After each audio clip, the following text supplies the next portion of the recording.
ni yang benda? Aiskrim sampai RM20. Gila ke apa? Lagi gila sebab aku beli. Dia macam aku dah terlambat daripada trend. Tapi macam sebab aku dah jumpa nak try. RM20. Tidak sampai situ saja. Dia ada sekali ni. Semula-mula aku ingat kuaci. Betul macam asal kuaci dalam freezer siap. Tapi bila tengok aiskrim. Besarkan FOMO. Tu masalah kau. Tak habis FOMO kau tu. Terang sangat kata. Memang macam memanja.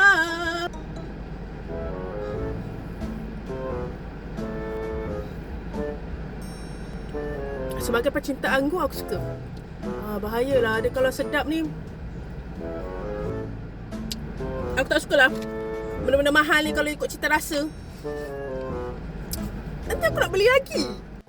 Next kita nak try yang Chachir vanilla chocolate flavor. Yang ni murah je, tak apalah, RM5. Kuaci Babe. Bismillah.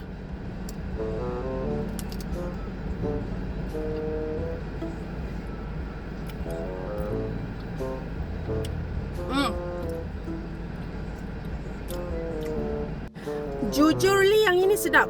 Kena kacang kuaci tu sebab kuaci dia sebiji-sebiji bit. Sebiji-sebiji bit. Kena coklat vanilla dengan kuaci tu ngam.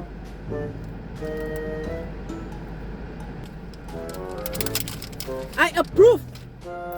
Tapi kau ni kenapa mahal sangat? Sedap tapi mahal.